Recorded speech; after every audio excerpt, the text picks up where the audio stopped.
The Galactic Council chamber fell silent as the doors hissed open. Rose, the human ambassador, stood at the podium, her presentation on Earth's ecological diversity halfway complete. She had been explaining mammalian species when the emergency alarm shattered the quiet. Containment breach in Sector 7. A Velcran security officer shrieked, his six eyes dilating in terror. A Shadestalker cub has escaped.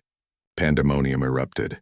Delegates from 40 different species scrambled toward the exits, their various appendages tangling as they fled.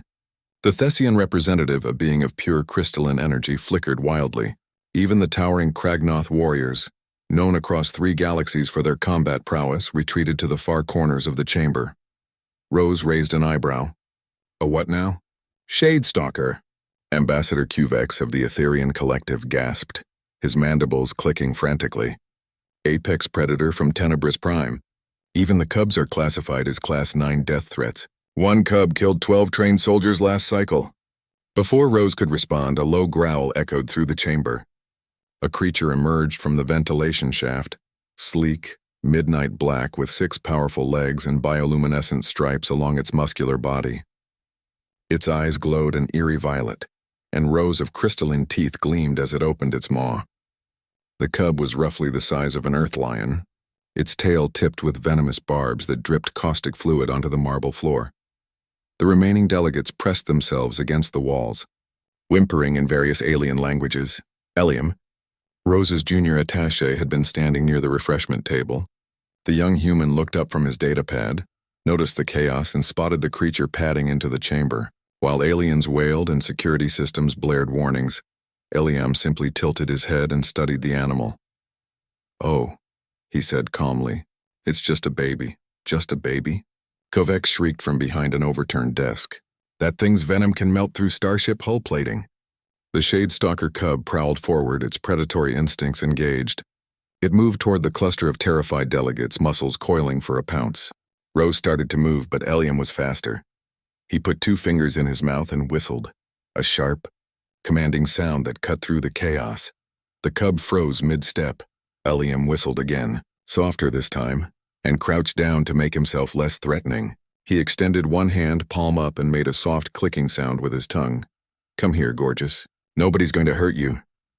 The Shadestalker's ears, membrane thin and previously flattened against its skull, perked up. It tilted its massive head, regarding Eliam with curiosity rather than hunger. The violet glow in its eyes softened to a pale lavender. "Human, what are you doing?"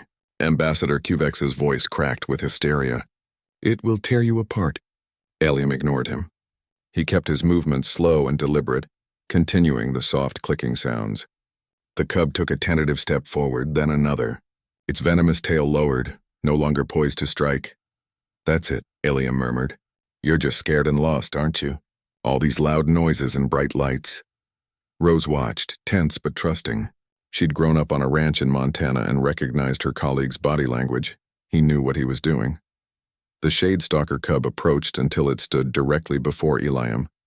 It sniffed his hand, its crystalline teeth mere inches from his fingers. The chamber held its collective breath.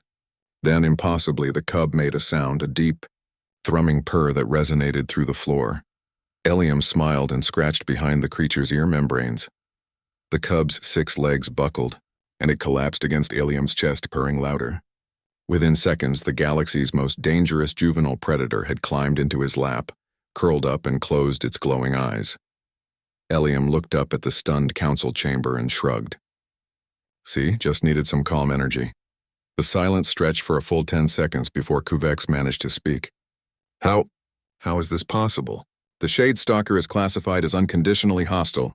Their cubs are hardwired to attack anything that moves." Rose stepped forward, a wry smile on her face. "Ambassador, may I continue my presentation?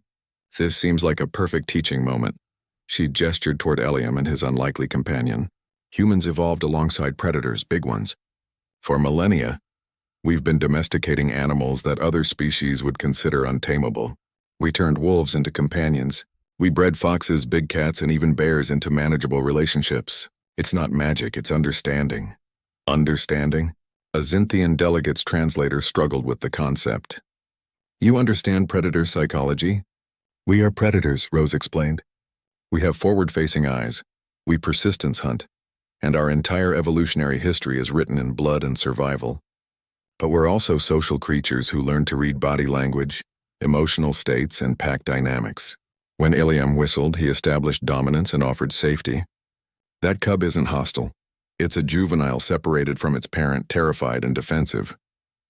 Iliam continued petting the now sleeping cub.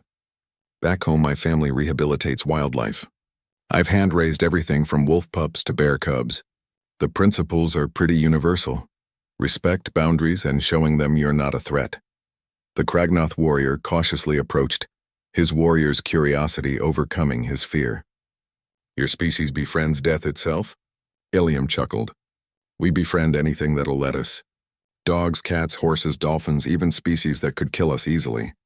It's kind of our thing. On Earth, we have a saying, everything is a potential friend until proven otherwise. The security team arrived with stun weapons, but Rose waved them off. Contact the Tenebris delegation. Tell them we've secured their cub and it's unharmed. And someone get this baby some food, preferably whatever Shadestalkers eat. As medical teams and xenozoologists flooded the chamber, all keeping a respectful distance from Iliam and his drowsing charge, Ambassador Kuvex approached Rose with newfound respect in his multifaceted eyes. Ambassador Rose, he said quietly, I begin to understand why your species has thrived in every environment we've observed. You don't just survive alongside predators, you adopt them. Rose grinned. Ambassador, if you think this is impressive, wait until you hear about cats. We invited obligate carnivores into our homes and they domesticated us. The Shadestalker cub yawned, revealing all its terrifying teeth, then nuzzled deeper into Iliam's arms. Across the galaxy, a new understanding began to dawn. Humans weren't just survivors. They were the species that looked at the universe's most dangerous creatures and asked, can I pet it?